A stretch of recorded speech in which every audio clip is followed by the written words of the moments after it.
Yeah, pull it in as On close the as you can. microphone. So loud. There you, it's all right. We provided a one-sheet overview with the A budget and B budget and C budget for 2022. You will see that it's increased in B budget, and that's likely going to be because of a higher expense in building costs to house all of us. A budget, there's a rough wage adjustment request, and we are working on that and would like to provide more detail a bit later on that. But I think that's where we're gonna need to be. Okay. So on the A budget, the wage adjustments, if we end up funding matrix or COLAs and stuff like that, this, I guess, I know more details coming later, but is this like an AT1 going to an AT2, or is this just wage adjustments? Is it promotion or progression? It's wage adjustments. Historically, I've started all of our attorneys at the very low end, the very bottom of a pay scale, and where they are is not competitive in our area and with other public defenders' offices across the state. And this is to try to be able to attract attorneys to come to our office and to keep the ones that we have now. There is wage adjustment included for other staff members too, but the attorneys are not in good shape at all. So the matrix might do it. I don't necessarily think so, because if somebody came in at 95% of market versus where Ann's comes in at 81% of market, then no, because even moving through a step, it's still not going to bring them up. Who's coming in at 81% of market? Our attorneys. That's what you're bringing them in at? I'm bringing them in at the very bottom of the pay band. Okay. Well, again, we still have to see what the legislature does, Yeah, because the matrix might not be the solution. yeah. We would like to work on it and then talk further about it in more specific detail. We just wanted to provide an overview of where we think it's headed. Okay.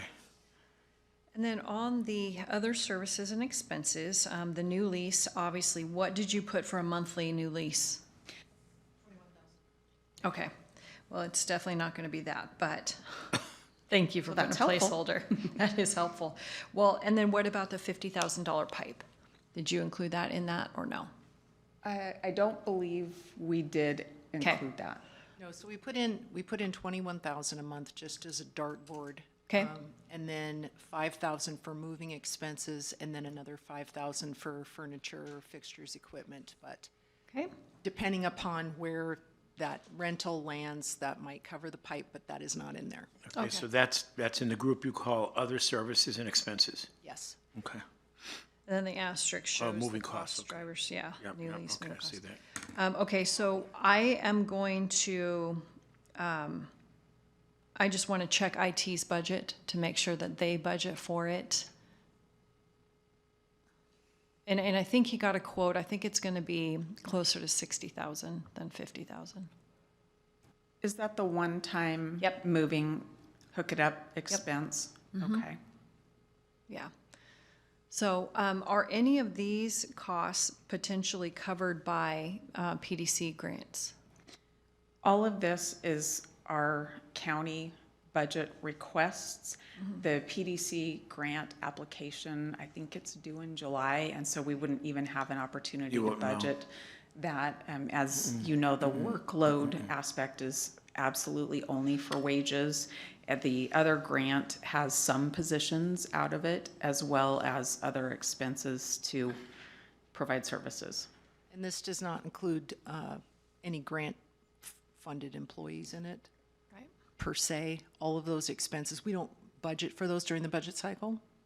So I'm just looking at operations. Now, I am looking at an employee list that does have some grant positions in it. There could be some potential relief in those increases, but we'd have to talk to the PDC and see if they're going to agree to increases. I know last year there was some question on increases, and so there's, there's more details to work out with the wage part of it. We are looking at employees as a whole from a fairness perspective, but there are some grant-funded employees in there, so there's some subtleties. But we wanted to just bring forward a rough estimate. Yeah, and as long as we're talking about attorney pay, we also have attorney pay bands, Yes. which, if I'm not mistaken, I haven't looked at it in a while, are separate from, Yes. obviously sworn, and would, I presume, be separate from the general pay? Correct. Okay. But that's something that we're going to be looking at as well. Okay, that's, okay, that Sylvia's working on. And let me ask you this, because there was an issue that came up regarding your attorneys working from home. And this is pressing right now because you're looking at another facility. Why can't they work from home, or some? They can't work from home because we represent real people in real proceedings. Even though the courthouses are sort of closed, they're not always closed. They're having jury trials, termination of parental rights, shelter hearings. Those kinds of proceedings are happening in person. But every person that's in custody that has court is hauled into courtroom 12 and stuck in front of a monitor. And I am not going to have those people sitting there without their attorney there. So our lawyers have to be present and ready to help their clients in those proceedings. In courtroom 12, they're moved from their cell to a general area. A bailiff helps move them, a sheriff's deputy helps move them. They're having a proceeding, and if your lawyer's not beside you to answer questions, things can go terribly wrong. We have the requirement to meet with our clients as well, and so they just need to be present. And we have on a couple of occasions done work from home, and it's increased the burden on other people in the office. Like for instance, today we had a judge call and say, we want an attorney here for these hearings today. They weren't the kind of hearings we'd ever covered before, so we had to quickly provide somebody, and if everybody was working from home, I don't know how long it would have taken to track somebody down. So our job just isn't such that we can work from home. I know the prosecutor's office can, but we just can't. No, I guess, okay, so when you're meeting with clients, you're typically not meeting with them in your office, though, are you? Sometimes. If we can do it by phone, we do that. If they need to see a video or want to go over the police reports and they don't have the capability of looking at the video on their own equipment, they need to come in and watch the video. Often we have to do witness interviews. We do those in the office quite regularly.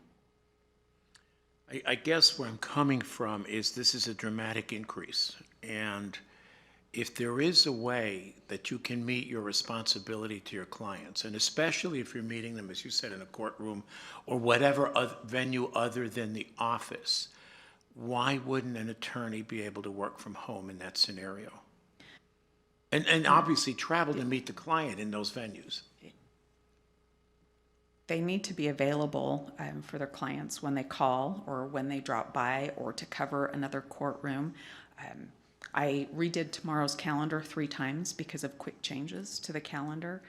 And if I'm tracking down attorneys that are at home, that's going to be really difficult for me to do that. When the clients call, then, if they're at home, it's not as easy to know where they are. Their phone isn't put on Do Not Disturb. So then I would have a front desk person who would have to be there, transfer the call to an assistant to try to track down an attorney, and everything slows down. We're working with people we can't work from home any more than the bailiffs can work from home. We have to be present for our clients. When you're working with real people, you just have to be there for them. And there's a lot of work that has to happen, and we collaborate with each other and do a lot of work together. Okay. And it won't be 21. We'll get that knocked down significantly, and then I'll bring it back before the board. But right now, I haven't You haven't found a received. facility, or have you? I've found a facility, but the owner hasn't responded yet. So All right. What else? Okay, professional okay, I can see where that is, okay. New lease, furnishings, okay. So you've decreased travel. We decreased where we could to try to help. Okay. So the net change is just under 400,000 for fiscal Again, that's, 22. that's an estimate too. That's an estimate. That'll probably be revised downward.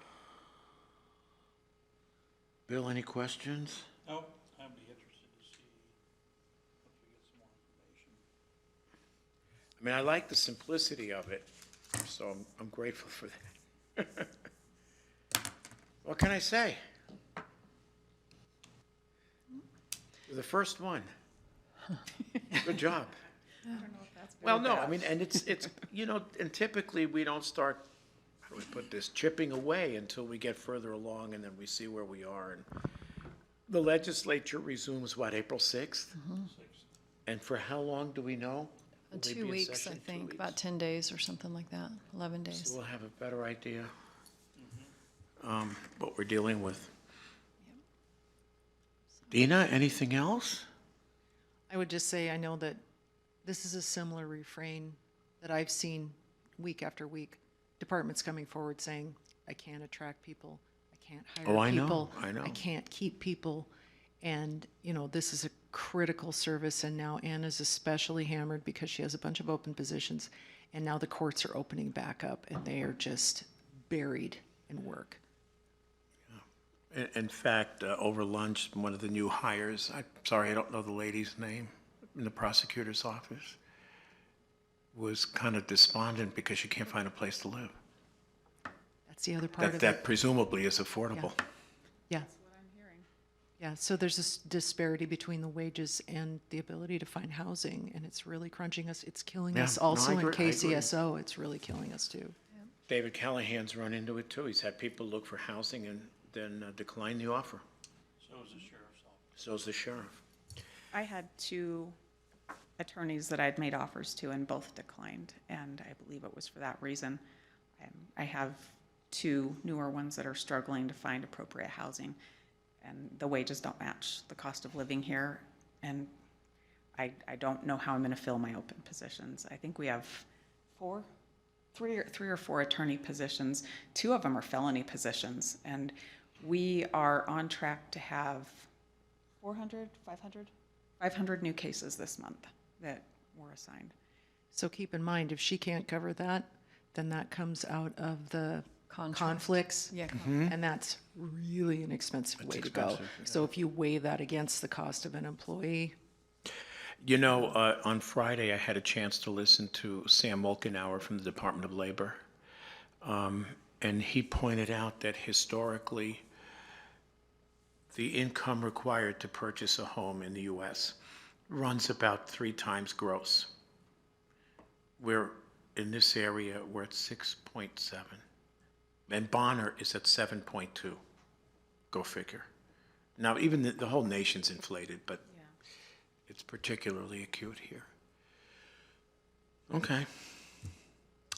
Thank you. Anything else? Leslie, Bill? Public comment?